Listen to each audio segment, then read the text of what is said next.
Hello अस्सलाम वालेकुम दोस्तों। आज हमने डिस्कस करना है एनिमल मूवी के कुछ एस्पेक्ट्स को। तो एनिमल मूवी में जनरेशनल ट्रॉमा को बहुत अच्छे तरीके से दिखाया गया है कि कैसे एक बेटा अपने बाप की वैलिडेशन के लिए लोगों को मारता फिर रहा है, जलाओ घिराव कर रहा है, कत्लो गारत कर रहा है। वायलेंस को बहुत अच्छे से नैरेटिव फॉर्म में एनिमल मूवी में दिखाया गया, और जनरेशनल ट्रॉमा को जिस तरह लिख किया गया, स्टनिंग। लेकिन इसको समझने के लिए ज़रूरी है कि हम अपनी सोसाइटी को थोड़ा इन डेप्थ समझें, अपनी सोसाइटी के सोशल स्ट्रक्चर्स को भी समझें, क्योंकि हमारी सोसाइटी जिस तरह से फंक्शन कर रही है उसकी एक बहुत अच्छी मैनिफेस्टेशन एनिमल मूवी में होती है। अनफॉर्चुनेटली हमारी सोसाइटी उस फेज में है कि जहाँ हमारी इकोनॉमी अच्छी नहीं, हमारे सोशल स्ट्रक्चर्स एक्सप्लॉयटेटिव हैं। और उससे होता यह है कि एक इंसान कि जिसके पास समझ है, सोच है, ख्वाहिशात हैं, दिल है, इमोशंस हैं, नॉर्मल है उसके इंसान के लिए कि उसकी कुछ बेसिक ज़रूरियात हैं। खाने खाएगा, पिएगा, सोएगा, उठेगा, उसकी एक्सरसाइज करेगा, ज़रूरी है उसके जिस्म के लिए। काफ़ी सारी चीज़ें हैं जो कि मैं आपको बता रहा हूँ, जो नहीं बता रहा, जो कि एक इंसान के लिए ज़रूरी हैं, जो कि उसकी बुनियादी ख्वाहिशात हैं, बेसिक हैं। और उनका इंसान की ज़िंदगी में होना बहुत ज़रूरी है। लेकिन जब इंसान अपनी जो जिंदगी आइडियलाइज करता है, इंसान की कुछ रोमांटिसिज्म होती है कि वो अपनी जिंदगी को एक खास तरीके से इमेजिन करता है, देखता है। जरूरी नहीं कि वो इमेजिनेशन बहुत ज्यादा एब्स्ट्रैक्ट हो। काफी हद तक जो इंसान इमेजिन करता है अपनी लाइफ के लिए, अपनी जिंदगी गुजारने के लिए, काफी हद तक उसमें मटेरियल रियलिटी होती है, और वो उसको मटेरियलाइज करने की कोशिश करता है। और उसकी जिंदगी का मकसद ही अपनी इमेजिनेशन को, अपनी रोमांटिसिज्म को मटेरियलाइज करना बन जाता है। और वो उसी कोशिश में अपना वक्त सर्व करता है, अपनी मेहनत करता है।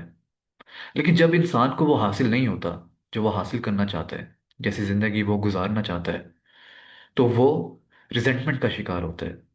और ऐसा नहीं कि इंसान अगर फेल हो जाता है कोशिश करते करते तब वो रिजेंटमेंट का शिकार होता है, बल्कि अगर सोसाइटल स्ट्रक्चर ही ऐसा ऑप्रेसिव है कि वो इंसान को अपना ट्रू सेल्फ एक्सप्रेस नहीं करने देता, इंसान जो करना चाहता है उसको काम ही नहीं करने दिया जाता। फैमिली का प्रेशर है, बैकग्राउंड ऐसा है, फाइनेंशियल सपोर्ट नहीं है, सोसाइटी का प्रेशर है, सोसाइटी की एक्सपेक्टेशंस हैं। ये तमाम चीज़ें जब मिलकर इंसान के साथ बन जाती हैं तो इंसान अपने आप को एक्सप्रेस नहीं कर पाता। इंसान का ट्रू सेल्फ मर जाता है, खत्म हो जाता है। और इंसान इन तमाम एक्सपेक्टेशंस, बैकग्राउंड, फाइनेंशियल सपोर्ट का ना होना, इन तमाम एक्सपेक्ट्स के नीचे आके दब जाता है, और वो अपनी ख्वाहिशात को पूरा नहीं कर पाता। अपनी इमेजिनेशन को, अपनी रोमांटिसिज्म को, जो वो बनना चाहता है, जो वो जिंदगी में करना चाहता है, जो हासिल करना चाहता है, जैसे रिलेशनशिप चाहता है, जैसे दोस्त, जैसा एनवायरनमेंट, जैसा सर्कल चाहता है, जब इंसान को वो नहीं मिलता, तो और जब अपनी वजह से नहीं, जब सोसाइटल स्ट्रक्चर की वजह से नहीं मिलता, जब पैट्रियार्की की हायरार्की की वजह से नहीं मिलता, कंजर्वेटिव सोसाइटी की वजह से नहीं मिलता, उसको कोशिश ही नहीं जब करने दी जाती कि वो कोशिश तो करे, एटलीस्ट एटलीस्ट ट्राई करे वो हासिल करने की, जब उसको ट्राई भी नहीं करने दिया जाता, और वो ट्राई करने से पहले, शुरू होने से पहले ही थक हार जाता है, खत्म हो जाता है, तब वो रिजेंटमेंट का शिकार होता है। और उसकी वो ख्वाहिशात खत्म नहीं होती, वो भयानक सूरतों में सामने आती है। और इसी बारे में सिगमंड फ्राइड ने भी बताया कि इंसान की ख्वाहिशात खत्म नहीं होती, वो इंसान के लाशऊर के किसी कोने में छुपी होती हैं, जो कि बहुत ही भयानक सूरतों में सामने आती हैं। और अगर इसको आपने अपनी प्रैक्टिकल लाइफ में समझना है तो आप अपने आप आसपास देखें, अपने माँ बाप को देखें, उनसे पहले उनके उनके माँ बाप को देखें, सोसाइटी के लोगों को देखें जो आम जिंदगी गुजार रहे हैं, जो एक एवरेज इंसान की जिंदगी है वो क्या है।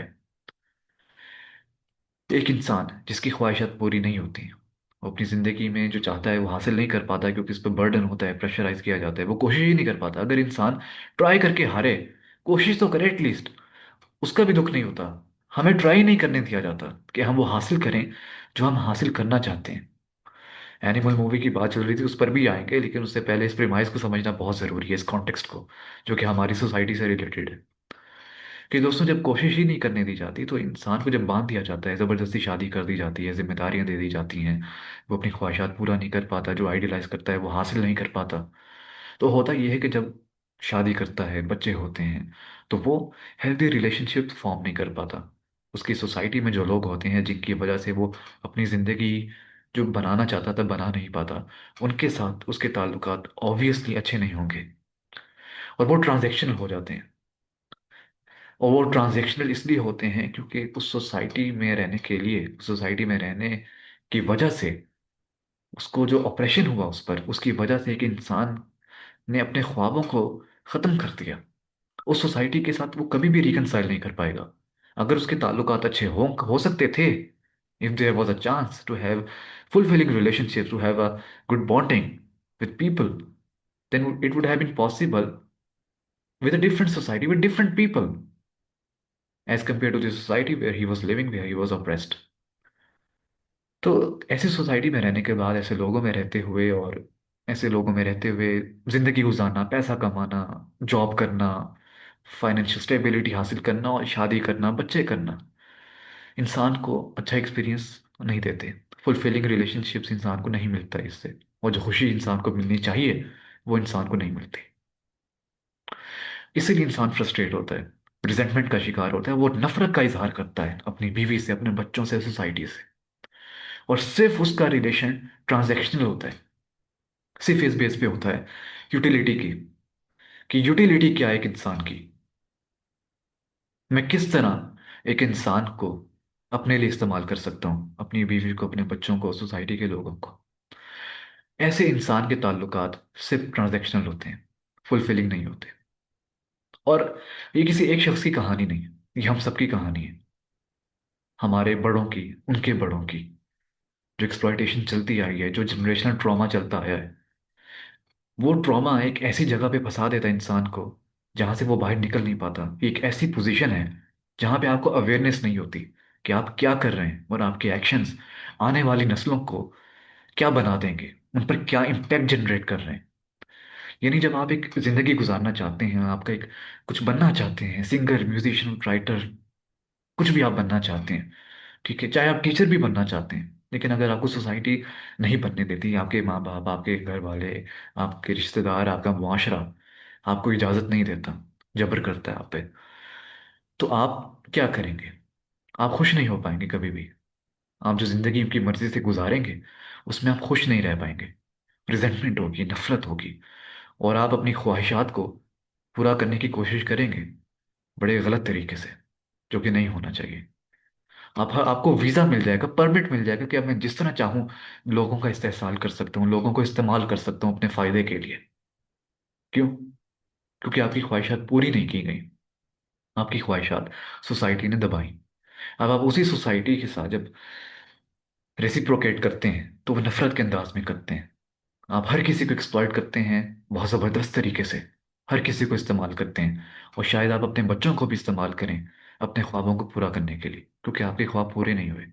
तो आप हर इंसान को इस्तेमाल करते हैं अपने फ़ायदे के लिए, ट्रांजैक्शन के लिए, अपनी ख्वाहिशात पूरी करने के लिए, अपनी बीवी को भी। और आप कुछ भी करते हैं वो सिर्फ अपने फ़ायदे के लिए करते हैं, और आप किसी और का नहीं सोचते।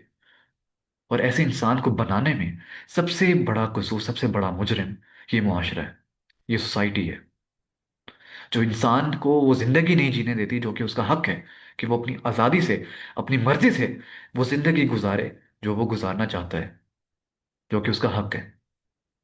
जब मुआशरा एक शख्स से उसका हक छीनता है, तो फिर वो शख्स उस मुआशरे की तरफ खतरनाक अंदाज में पलटता है, और मुआशरे को तहस नहस कर देता है।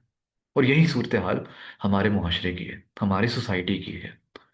हमारे यहाँ जितने भी लोग हैं, हमारा इकोनॉमिक स्ट्रक्चर ऐसा है, हमारा सोशल स्ट्रक्चर ऐसा है जो हमें अलाउ ही नहीं करता कि हम अपने पैशन को फॉलो कर पाएं। और हम मजबूरियों में फंसकर, फाइनेंशियल मजबूरियों में फंसकर, अनअवेयरनेस की वजह से, सोसाइटी के दबाव की वजह से अपने ट्रू सेल्फ को मार लेते हैं, और उसको एक्सप्लोर नहीं कर पाते, डिस्कवर नहीं कर पाते, और पहचान नहीं पाते कि हम लोग कौन हैं। और हम लोग उन किरदारों को अदा करते चले आते हैं जो कि हमें मुआशरे ने देकर दिए होते हैं। और इसमें सबसे बड़ा कसूर एक तरह से इकोनॉमिक स्ट्रक्चर का भी है। हमारा इकोनॉमिक स्ट्रक्चर बहुत ख़राब है, उसको ठीक होने की ज़रूरत है। उसको री री इंजीनियर रिवर्स इंजीनियरिंग उसकी करने की ज़रूरत है, उसको दोबारा से रिस्ट्रक्चर करने की ज़रूरत है, ताकि वो लोगों के फ़ायदे के लिए काम करे, ताकि वो उनको इकोनॉमिक सपोर्ट दे सके जैसे यूरोप में लोगों को हासिल है, ताकि वो अपने पैशंस को फॉलो कर पाएं, ताकि वो अपनी असल आइडेंटिटी को डिस्कवर कर पाए और उनकी असल पहचान बन सके। क्योंकि जब उनकी असल पहचान नहीं बनती तो वो उस पहचान को लेकर चलते हैं जो कि उन पर मुसल्लत की गई होती है, और इस वजह से वो कभी भी अपना नाम, अपनी इज्जत नहीं कमा पाते। और फिर वो हार नहीं मानते। ना इंसान की फितरत में हार मानना है।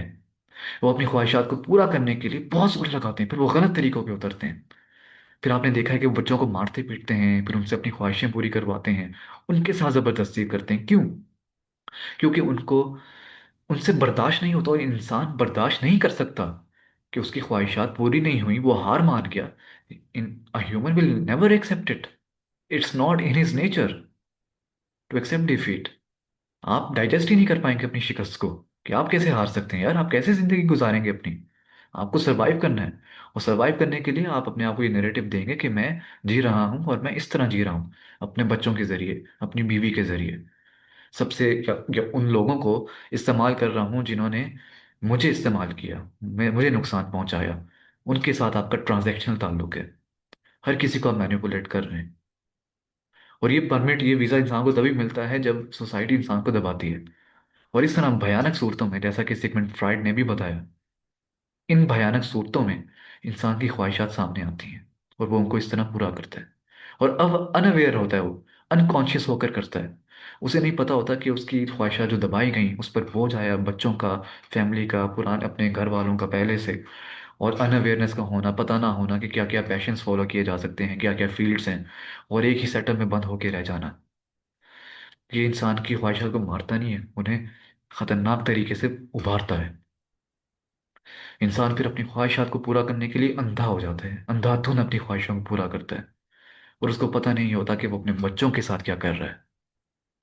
और इसमें उसकी कोई गलती नहीं है। इसमें गलती अगर है तो हमारी सोसाइटी की है, हमारे इकोनॉमिक स्ट्रक्चर की है, हमारे सोशल स्ट्रक्चर की है।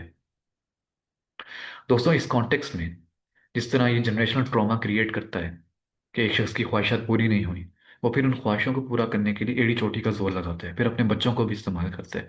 उस प्रोसेस में उसके बच्चों का ट्रू सेल्फ खत्म होता है, और फिर वो बच्चे ट्रॉमा का शिकार होते हैं, फिर उनकी ख्वाहिशां जो पूरी नहीं हुई होती, अनकॉन्शियसली वो भी उसी तरह उसी पैटर्न को रिपीट करते हैं, उसी फ्रस्ट्रेशन का शिकार होते हैं, उसी तरह ट्रांजैक्शनल रिलेशनशिप्स वो हासिल करते हैं। वो लोगों को इस्तेमाल करते हैं, वो बच्चों को इस्तेमाल करते हैं, सिर्फ ये दिखाने के लिए, दुनिया को बताने के लिए कि देखो मैं कौन हूँ, जिसे तुम लोगों ने रिजेक्ट किया।